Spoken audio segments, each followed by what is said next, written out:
जानना चाहता हूं, आज तो सिर मुड़ाते ओले पड़े आए थे संसदीय समिति की बैठक करने और यूपी सरकार ने कहा रे पहले हमको सुनो, 78% तो हमारा है, छोटा बड़ा सब, इमामबाड़ा भी। सबसे पहले तो मैं देश की जनता को बहुत बहुत धन्यवाद देना चाहता हूं कि अंततः भारतीय जनता पार्टी की केंद्र में 10 साल की सरकार में पहली बार किसी मुद्दे पे बिल सीधा सीधा राज्यसभा और लोकसभा से पास कराने के बजाय उसको जेपीसी में भिजवाया है जनता ने।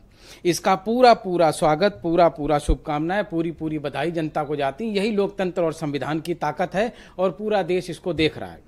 दूसरी बधाई मैं माननीय मुख्यमंत्री जी को देना चाहूंगा कि मिल्कीपुर चुनाव में वो टिकट तो नहीं दिलवा पाए उत्तर प्रदेश से, टिकट तो गुजरात से आया है। मुद्दा भी गुजरातियों ने ही तय किया होगा कि जेपीसी को इस टाइमिंग के हिसाब से लखनऊ भेजिए, चर्चा करें। मिल्कीपुर का चुनाव है क्योंकि वो इसी तरीके से कभी बहराइच में, कभी संभल में, कभी पुलवामा के शहीदों के नाम पे तो या तो खून के नाम पे वोट मांगते हैं, या आजकल सरकार का एक नया चलन है कि सरकार पूरी तरीके से केंद्रीकृत तरीके से भूमाफिया सरकार साबित हो चुकी है। इसका उदाहरण हम मुंबई में देख चुके हैं कि किस तरीके से आधा शहर दिया अडानी को, और अयोध्या में दे चुके हैं कैसे कैसे गरीब गुरबों को 1000 1200 के प्लाट में रहने वाले लोगों को धक्का मार के घर से निकाल दिया गया है। 20 50 हजार रुपए एकड़ की जमीन दी है, और मैं उसी पे लेके आ रहा हूं। उसके बाद ये क्यों हो रहा है वो भी बता देता हूं। क्यों हो रहा है? हिंदुस्तान में सबसे ज्यादा जमीन रेलवे के पास है, तो रेलवे की जमीन को सबसे पहले चिन्हित किया गया, होटलों और रेस्टोरेंट के लिए गुजरात के लोगों को उनको दिया गया, उनको रेंट पे दिया गया। दूसरी जमीन डिफेंस के पास थी।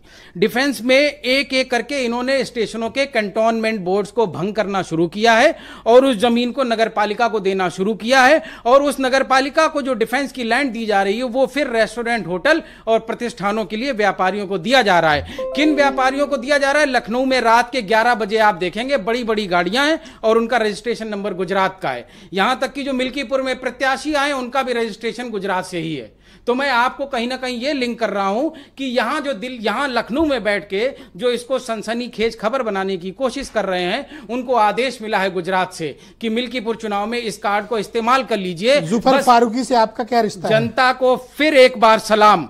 आज जेपीसी यहां बैठी है मरे मुर्दे के ऊपर चर्चा करने के लिए। भारतीय जनता पार्टी की एक्सप्लेन कि मैं उसी पे आ जाऊं, आपकी उस पर सवाल पे आपके सवाल पे आ रहा हूं। ये मरा मुर्दा है, यो वर्तमान केंद्र की सरकार है, इस बिल को लोकसभा और राज्यसभा से पास नहीं करा सकती। जेपीसी में भी इस बात को क्लियरली यूनिलैटरली इंपोज नहीं कर सकती। तो इसी तरीके से ये अखबार और मीडिया के चर्चे के रास्ते बनाएंगे। ये वक्फ बोर्ड मरा मुद्दा है और भूमाफिया जमीनों पे कब्जा करना। आसिम वकार कुछ मेंशन करना चाहते थे और उन्होंने चूंकि हमसे कहा था कि